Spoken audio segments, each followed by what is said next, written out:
Hey guys, a very warm welcome back to the Mandy Show.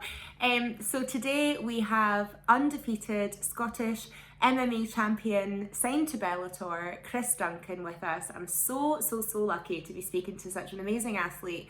I hope you all enjoy the interview. And if it's your first time here, thank you for joining me. Don't forget to subscribe below and share with your friends.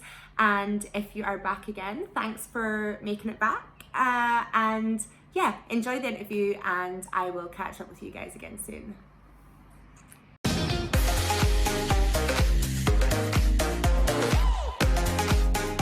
Hello. Hello, how are you?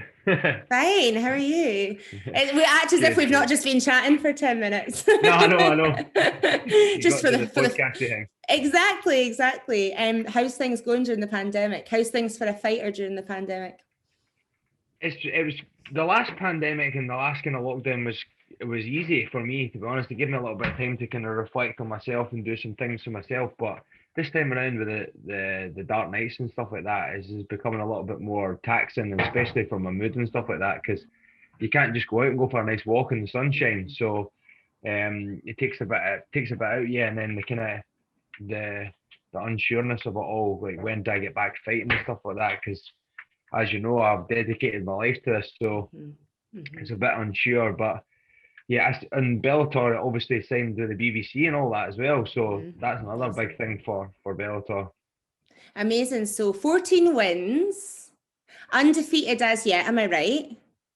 Yeah. 7 as a professional, so my amateur record will be all kind of jammed together. But seven wins, all finishes. I think I've only been to the third round once, but I still KO'd them. I love that. I love this submission. big dick energy being like 7 wins. They were all knockouts. Fuck it. Come at me, guys. Yeah. So I'm pretty proud of that, to be fair. You know, like I put a lot into my training, so I hold my head high with that, like, because there's not many people that can do that, and especially on the stage I'm fighting at just now. Do you think that's like giving you a bit of a reputation within the sport? Like the fact that you've got that kind of like that streak of wins? Yeah, definitely. Yeah, a lot of people kind of know me now, and have started following me or asking me questions, or like, is it Gareth A. Bale? Have you heard of him? Or Gareth A. Davies? He's like a sports journalist. Journalist? You Yeah. know, he spotted me one time, and he came over and spoke to me, and it feels a bit surreal. Like people actually are like fans, like they enjoy watching me, and they like ask for a picture, and I'm like, yeah, no problem. It's a You bit just do the awkward. usual boy thing. Or Yeah, yeah. it was funny because, like you say, loads of fans. Like I asked Instagram, like I didn't know I had any UFC stands in my followers, but when I asked Instagram to like ask you questions, there was loads of questions. So it was really good for me because I was like, oh yes, this is great, because when I thought about it, I thought I don't know loads about UFC. I'm really interested in it, and I think it's like just went boom the last few years. So Definitely. but guys in particular have loads of questions, because I think a lot of them kind of like look up to guys like you because they think, there's such a discipline to the sport. It's not just going out on the streets. And I've seen for myself, we trained in the same gym, I've seen the hours that go into it. Do you know what I mean? It's not Yeah. just going out and fighting, it's the discipline. And actually, before we move on to the questions from like the followers and stuff, do you find that people give you more respect out and about just because they know the discipline of your sport? Yeah, definitely. They kind of give you a little bit of space, but then on the other hand, a couple of people will get a drink in them, and then they'll kind of joke, like, I do this and I do that, and they'll say silly things, and it's a bit like, why even bother saying that? Do you know what I mean? It's like, I don't do that to be tough. I don't do my sport to be tough. And it's always like fighting's kind of a primal thing, and guys kind of take that to heart, like, oh, he's tough, maybe kind of blindside them from here or whatever, But And they probably yeah, get a shock by how like down to earth and nice a guy you are, because like I suppose when you're in the ring and you're going for it, the testosterone is all there, and you don't get to see this kind of like yeah, calm, like, yeah, I'll be your buddy, a chat, but also could knock your head off, like. yeah, of course, yeah, definitely, because people are always quick to judge you. I've always said that, and then especially just now, all this COVID, everybody's got their opinion and stuff like that, and like obviously until you break it down, people don't actually understand like what goes on. You don't need to be macho. You don't need to be bloody the big man. You know, like I don't know if you've seen it. Like there was one interview I did. I think it was my first contracted fight for Bellator. I was crying my eyes out and all that after. It's like Mm-hmm. doesn't need to be macho. Do you know what I mean? It's like everybody has feelings, and I think that's the problem with the old era. You know, everybody thinks that you need to be macho and you need to be able to just stand up for yourself rather than just chatting about some things and actually like having friends to talk to or having somebody to talk to. That's a big thing, especially for your mental health, especially in like COVID and that too. Mm-hmm. And what first made you like get into the sport? Was it looking up to other guys, or what was your first like? What was your reason for dedicating your life to it? Well, to be fair, I was playing rugby for a while, and then I got involved with kickboxing, and then it just kind of like almost style or fashion, if you like, and then it kind of progressed on to going into MMA, and then obviously I used to be a shepherd, like you know, and used to be a farmer and all that, and then I didn't really like that line of work. It was more of a I lifestyle. forget about that you're a farmer boy, a tricketer. I forget. I know, it's mental, eh?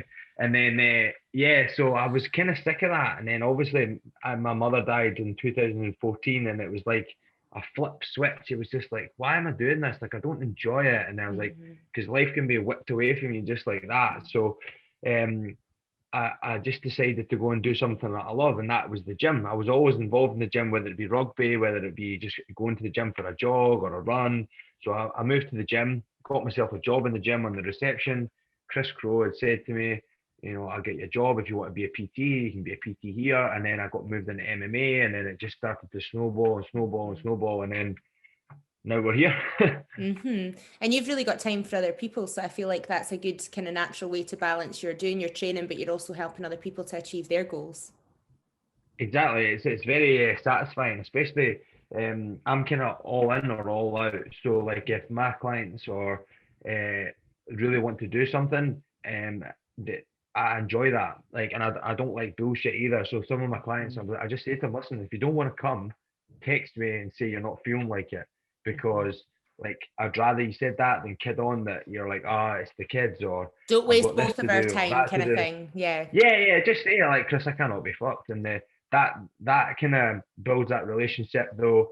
Then like all my other clients, they would just say like Chris, I'm not feeling today. Can we just go for tomorrow instead? I'm like, aye, of course, and that makes things a lot easier in the long run because you don't need to lie. You don't need to like people are allowed to have days off and feel down or whatever. So, Mm-hmm. I've got like a small client base now that are very like loyal to me and I'm loyal to them. So unfortunately, I haven't been able to do much of them because it's freezing outside. So we've not been going out to the track and all that sort of stuff. But I'll get back to it as soon as the gyms are open. I'll just have to get back to it and just double up the hours and just really focus on getting them back into the swing of things. But I'm in touch with them as much as I can. But Good. as you know, it's just crazy times, and I've never been one for technology, as we spoke before off the camera. It's just like I've never had the time to like upload an app or a training regime for all my clients. You know, I've not done all that online personal training thing. I'm more of a kind of hands-on kind of guy, and I Mm-hmm. like being in the gym. So that's kind of been a bad point for me through COVID, but we've just But got to again, deal like with it I and think take there's what a you've got. pressure to do things a certain way, and I think like you do it your way. Do you know what I mean? When things get back, you'll like you Yeah. say, you'll double up your time and stuff. And actually, the apps and stuff aren't for everybody. I'm not going to get a good training session by looking at this screen. Like I need to be in the gym No, environment. no. Exactly. Aye, he's bouncing off each other, whether it be with your training partner or even just chatting in the gym. You know, like, oh, Mm-hmm. jump in with a set for me, and you know, Mm-hmm. it's that kind of that friendship or that social part that really Mm-hmm. motivates people to go to the gym because not That's everybody it. goes to the gym just to lift weights and get big and No, strong. They actually like it as a social thing. totally. And it helps my mental health, and probably a lot of the females that you coach, it's the same for them. It just helps their mental health. Do you know what I mean? Yeah, Um, definitely. Who are your like? I was going to ask you. Well, someone's asked here, like, who your inspirations were when you were growing up in terms of like MMA. But probably the better thing to do is then, who were your sporting inspirations growing up? And now that you're in sort of MMA, who are your inspirations on the scene? So your sporting inspiration growing up and your UFC sort of inspiration now. Growing up was obviously I played rugby and stuff like that, but really when I think about it, I had no like So when I was younger, I was mainly involved in sport, but I was never I was never like the best at rugby. I was always striving to be the best and always wanting to be the best, but I think I had the wrong mentality at that time. You know, if I knew what I knew now, I think I could have been a total different person. Um, Leading up to that, I was always trying to find something that I was good at because I never was great at rugby. I was okay, like I was tough. I was good at tackling. I liked that sort of stuff. I liked to rock and all that sort of stuff. But as a sport and for when I was at school and stuff like that, it was nobody really that I looked up to in sport, but definitely looked up to my grandpa loads. My grandpa taught me a lot of manners. He taught me a lot of good stuff. And like I didn't think about that at the time, but see now that I've grown up to be a man, I definitely look back on that and think I'm very much like my grandpa, and I obviously would have looked up to him because I lived with my gran and grandpa at the time, so I Mm-hmm. didn't have my dad there or whatever, so I would just look up to him. And now that I've kind of moved into the MMA world, there's two fighters that I really really like. So the first one off the top of my head would be Donald Cerrone because he's been the kind of guy that's been about for a long time, and I've watched him for a long period of time. So he'd be probably at number one. And then now Justin Gaethje is he's just kind of come on the scene in the last 2 years. So both similar, I would say, in my fighting style as well. So I like to kind of associate myself with them, and I like to learn their techniques and watch how they fight. Mm-hmm, mm-hmm, mm-hmm. And obviously, like being in MMA, you need to look after your nutrition and stuff. So, like, how do you manage that? Do you have a coach? A lot of guys were in my DMs asking, how does he manage his nutrition? So, like, do you, don't you? What's Yeah. your metabolism like? Do you have a diet plan? Yeah, well, I pretty much, I'm pretty much all year round, not on a diet. I'm always Mm, putting good food in my belly. I've got Fuel for Performance. It's Jacob and Colin that look after me. It's like a team. They're actually a business team. So big shout out to them. They look after me pretty much all year round. So they've always like they don't always take money off me like throughout camp and stuff like that. So like see when I'm out of camp, I'm always there to say, Colin, Jacob, what can I eat here and there. So um, you know how people always say like you need to look after your body, you need to stretch, you need to go to the gym, you need to do this. So mhm, I've dedicated my life to this. So I feel that nutrition is something I can control at the moment. So like with training at the moment, I can't control training because there's not very many people about to train. You know, I'm having to keep my bubble really, really, really small because we're trying to go with the guidelines and trying to be as safe as possible. You know, it's kind of hard. So one thing I really can control, and Jacob and Colin have really forwarded this on to me, is nutrition, something you can look after, and they're trying to kind of give me that flexible diet and approach with, like a little bit of Nutella here isn't going to kill you, because when I mhm. think diet, I think like chicken, rice, sweet potato, all that sort of stuff, Same. using like natural herbs and stuff like that. But the kind of um the flexible dieting thing has been quite good, like getting toast Nutella at night time and all that sort of stuff. It's been quite good for my mind frame, and I can feel my physique changing. And hopefully I can be a good athlete all year round, and then I can take a fight like that when it comes, because man, I would kick myself if I was like, they said, right, okay, to be ready in 5 weeks. I'm like, oh, I'm a fat bastard. I can't get there. So Mhm, mhm, I think mhm. that's something I can control. So I'm all year round, I'm always thinking about it. And is that how the fights work? Do you just get a call or an email one day to say, oh, there's a fight coming up. Do you want to do it or not? And then you've got the option. Well, usually when I got signed to Bellator, it was kind of been like, right, you can kind of plan your year out, and then you say, right, I can fight every 3 months, or I can fight every 2.5 months, and if something pops up and you're ready, you could take it. But this time around, it's not been like that because of COVID. The Mm, last time I was fortunate enough, I lost a lot of weight because with the actual lockdown itself, me and my girlfriend, we just get up and we just go for walks. So without even thinking, I was getting like 20,000 steps a day, and I was like fasting all the way till like 2, 3 o'clock in the day without even trying, because the training wasn't all the way up. So I cut my calories right back without even thinking. So I was just fortunate enough, I got my weight right down, and then there was a fight in 4 weeks and I took it. And I think this is what's going to happen this time. So I'm mhm. actually in a diet. I'm actually in a deficit at the moment. So I'm trying to get that weight down, and then hopefully when it all pops up, I can just go. Amazing. And obviously, you've mentioned there having with your girlfriend, and I know you're like a family guy. And how do you balance? Somebody's asked, like, how do you balance like being a good partner all the rest of it with your training and lifestyle? Does all that like figure itself out? Is she really supportive? Like, how does all that work? Yeah. I wouldn't really be able to do all the things that I do without her support. To be fair, it's like as much as it could be balanced from my end, it's obviously balanced from her end as well. So she understands that it's not just like me going to the gym and having fun. It's actually my job now, and very supportive in that way. So I'm very lucky to have somebody that can say, listen, go to the gym or go away traveling for 6 weeks in America. And don't get me wrong, man, I do hate it. Like, I love going over there. Like, see, the first week and that, I'm loving it. But see, like, by like, the fifth week, I'm like, I want to go home. I like to be at home. So unfortunately, it's not balanced from one end of the party. It's not just balanced from me. It's balanced from Laura and me. We've got to kind of meet in the middle. So especially now that I've been signed to Bellator, there's quite a lot of money at stake with fighting. So Laura knows the sacrifice has to be made for me to go away and get the best physical training I can get, so I'm in prime physical condition for the fight. Well, that's super exciting being signed to Bellator. And that's another question somebody had asked is, obviously you've talked about going away to the US and traveling and stuff. Have they given you any indication of when they're going to give you a fight on a US card? Not in the US. So we had spoken to them, obviously, with everything going on. I said, I knew that Bellator in America was always going on because they're far, far ahead of us when it comes to COVID. So I had to ask them if I could get my visa, and then they were saying, that it's kind of backed up at the moment. So you're on a waiting list. So if you apply for your visa, all these things have been put on hold at the moment because they're not giving out new visas because they don't want people traveling. So in regards to that, they said we could apply for it, but it'll probably not come in time for everything to come in. So I think we're just going to stick with Europe where all my fan base is, and just go from there. But fingers crossed, maybe an opportunity pops up and I'll just snap it up. And who would your dream fight be with in the US, or where in the US? I'd love to fight in Vegas, man. That would be awesome. Oh, that would be cool, wouldn't it? Oh my God.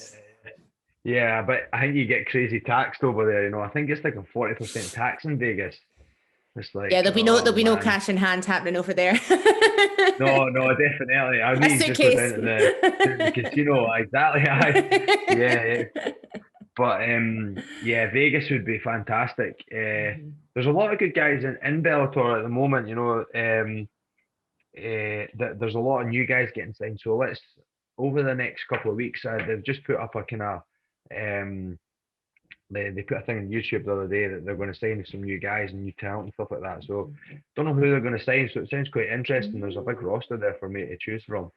Awesome. And like I was saying to you before we came on the camera, I've just learned what this title picture thing means. So somebody's asked me like when you're planning to get your name in the title picture, and actually if you can just explain like what that is and how it works. Yeah. Well, obviously we talked before.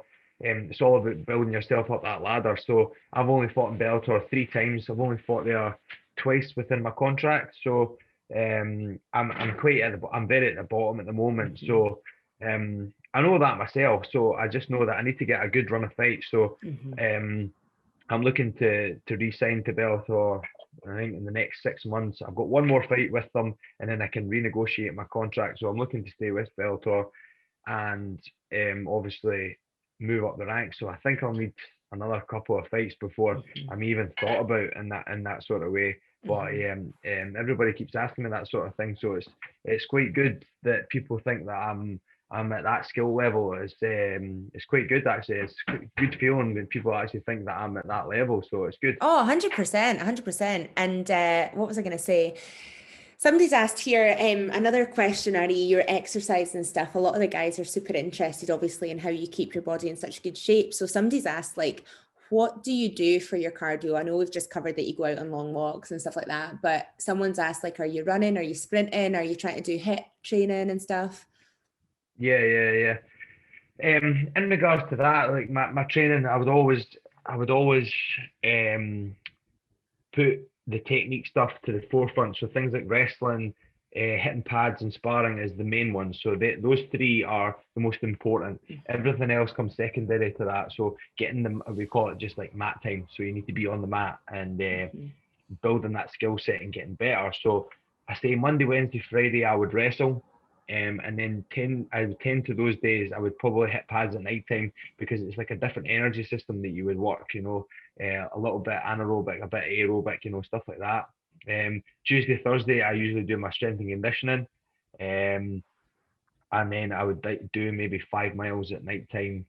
But obviously, like I said, if it comes a time that people are like, "Oh, Chris, come in, we can do some wrestling," I would sack the running and I would sack the or the S&C to get that in.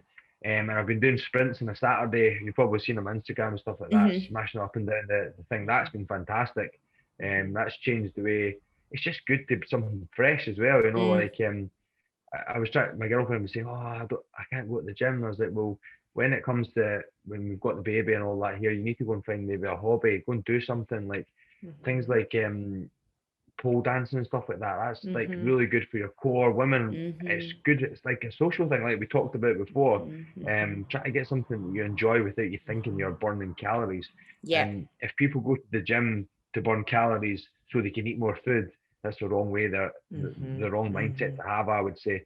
Really focus on getting fitter and enjoying the gym. And obviously, like, do you still train with Adam? Is he your coach, or is he someone you spar with, or is that like, how does that work? Adam is just my full-time MMA coach now, so he's my head coach. Amazing. And he's also my strength and conditioning coach as well. So he kind of has say of what the full thing. I do grappling elsewhere. I do because I'm pro at the moment. I'm only pro from the gym, which is quite difficult. I've had to travel to other gyms to get sparring, but obviously trying to be as safe as possible. I've only kept myself to one or two gyms to keep that bubble close to be as safe as possible. But like Adam's just my head coach. He doesn't spar anymore. He had a nose job, but funnily enough, Did we've got the steps. I think it made it worse, to be honest. It's all like me. And that's the same person as asked, like, have you ever actually seen Adam fight, and why is Adam your coach? Adam had his last fight when I had my first fight. So in 2014, I had my fight. I think I was there. Maybe was I? Fight. No, I was maybe. You there. Would have been. I think you were. Probably. I think you were. No, yeah, definitely. I had my first fight. He fought a Brazilian guy kickboxing. He had his last I remember. Fight yeah. And I had my fight, and then we've just become pals. We've been really good friends. He's my best friend, pretty much, So it's a good work and friendship as well, Like we both know how to tune in, and we've got very similar mindsets in the way that his style really ties in well with mine. And we kind of think the same. But with Adam's got a really switched on brain when it comes to strength and conditioning, so he really helped me out with that, and I kind of focused all my energy towards nutrition. And I'm always learning. Like I think a good nutritionist or a good strength and conditioning coach would never put his flag in one place and say, this is the only way to do it. So I think it's really good. It's good that everybody's different body types and, like you say, metabolisms and stuff like that can take into play. But I think he's a good coach in that sense. He'll be studying and stuff like that. So I've just gotten really well with him, and I'll never leave him. I'll be there for life now. Obviously he knows that to get training partners, I need to go to America, and because like I'm a different level to everybody else in Scotland, so I need to get that training because those guys are better than me over there. So it's important. You're not. You need to keep pushing yourself. You can't just get complacent. That's it. Exactly. Yeah, exactly. So there's nothing more humbling getting your ass kicked in it every Monday, Wednesday, and Friday when you're over in America and you're away from home and you've not got the comforts. You can't come in and get a cuddle off your girlfriend and that. But it's good. It makes you grow, whether it be mentally or physically. So I quite like that's probably the main reason why I like MMA is because it's always challenging and there's always new things and new horizons to try and get to. And any disagreements or anything? Do you ever have a fallout? Me and Laura have never had an argument. Not you and Laura. You and Laura are perfect. Oh, right. I mean, you and Adam. Oh, fuck yeah, definitely. I've had more arguments with Adam than I've ever had with anybody else. With in my a life, partner, yeah. The reason why he said that, because Adam was saying that this morning, he's like, oh, do you not argue with Laura? I was like, I've never argued with her. I was like, I've never like had a thingy because he was arguing Yous with are me this both so morning. And I easy was like, going though. shit. I can't imagine it. Like you both seem so laid Oh, back. he's got some funny temperaments and some funny things he does, and I point them out and he hates it. So I can't even remember what we were arguing about this morning. Do you think Or he's him kind being of a bring tight each other bastard or back? something. Oh, really? Do you think he's kind of bring each other back down to earth a bit? Because it's like the fight, Yeah, ego, and then definitely. you both just like, come on, like just mess Yeah. around. Oh, hey, we've fell out in the past, and at the end of the day, we're always gonna be friends, and we're always gonna love each other. So we're always gonna be like, listen, like I'm sorry, and like as much as like we said before about being macho and stuff like that, like if we fall out, like we'll fall out and we'll not talk to each other for like 2 or 3 days, and we'll just go back into the gym and then hug it out and then get on with life.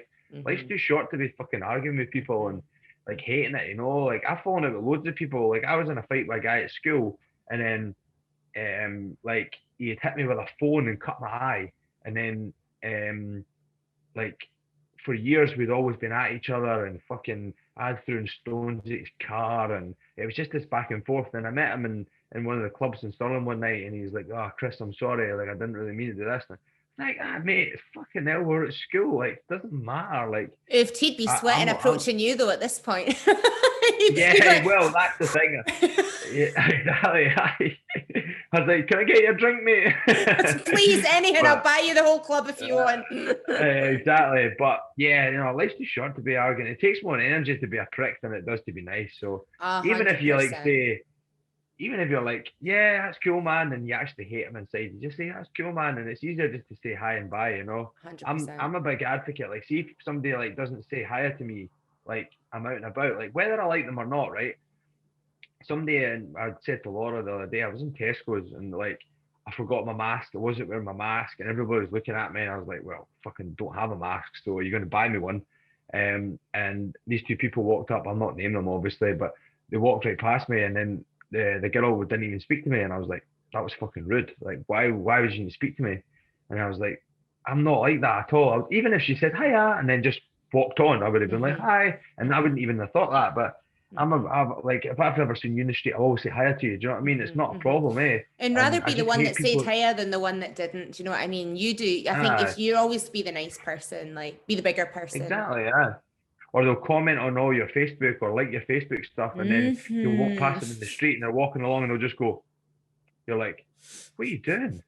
Oh, my own mother did that to me recently. It was my actual birthday, and she was ignoring me in the house, but she'd put a big thing on Facebook, and I was like, that sums up the world we live in, does it not? She's literally I walking know. around ignoring me while she's going, "Happy birthday to my lovely daughter." I'm like, how does this work?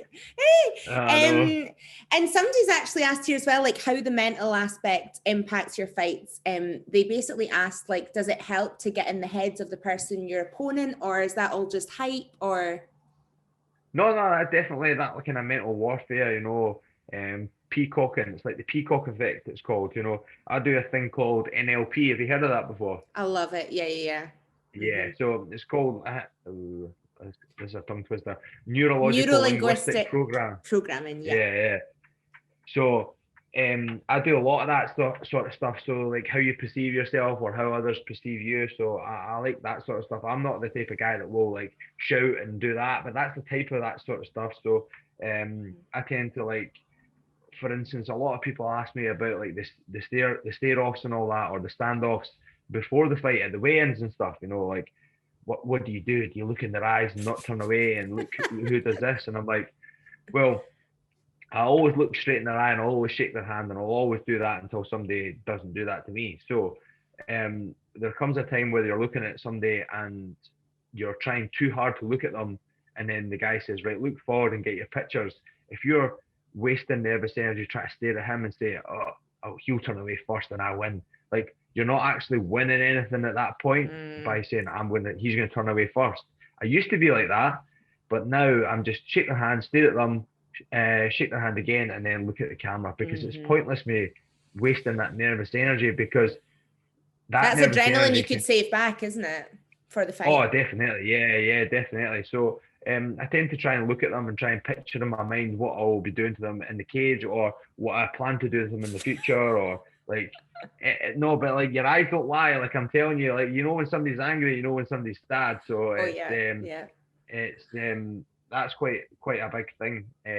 How do you get yourself But angry? It's because I know you're not an angry guy. So, well, I suppose that's, you know, a generalization. You probably can be in the ring, but how do you get yeah, yeah. yourself into that state? Is it your love of the sport? Is it your dedication to being the best you can be? Like, because if you're not that angry person, like, where do you get that from? Yeah, yeah. I think it kind of built up in your nature. I think I've had it since I've been a wee guy, you know. So like, if I get frustrated, you know, I would instead of staying frustrated with something and then putting it down and walking away from it and swearing a lot, I would like fucking smash something or you know, I would punch a wall. Or I remember playing the PlayStation when I was wee and I couldn't win at it and I just threw my thing and I hit the TV, smashed the TV and smashed the controller. I was like, fuck. So I think it's kind of in you anyway. It's like kind of almost primal. There's like a kind of a long time saying that you can train somebody but you can't train their heart. So it's like it's kind of like a fighter's thing. So yeah, I think it's kind of in you to have that kind of fighter mentality. I think either people have it or don't have it. And what's your favorite way someone's asked to finish a fight? My favorite way, it would be head kick knockout. That's my favorite. Like a roundhouse kick to the head? Yeah, yeah. I've only done it once. No, twice. Once. I've only done it Bet once. you It was felt like actually a an Brazilian absolute, I guy. bet you walked away like an absolute champ, like, oh, fuck you. Yeah, yeah. It feels good. It definitely feels good. So like me and my coach always have a kind of back and forth, you know, like saying they have like a shit left hook or they have a shit this or a shit that, and you need to knock this guy out with a head kick. And then the times we've done that, I've like my last guy I fought, I knocked him out with a left hook or knocked him down with a left hook, should I say. And that was the thing that he was saying to me throughout the camp is that your left hook shit, and then that obviously got better. So he kind of knows how to pull my strings a little bit.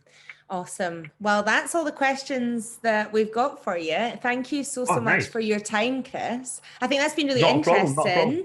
interesting. Yeah, And definitely. I look forward to all the comments and stuff afterwards. But yeah, it was lovely to catch up with you. Yeah, it was great. Thanks for having me on. What an interview. That was so cool. I learned so many things about the world of MMA and about the UFC, and it was so good to put all of your questions to Chris Duncan. Lots of exciting things ahead for him, I am sure. Thank you so much once again for tuning in. Don't forget to like, subscribe, share with your friends, and leave a wee comment below if you enjoyed the interview, and let me know if there's any guests you would like to see on the show soon as well. But that's all from me today, and I will catch up with you all soon. Bye!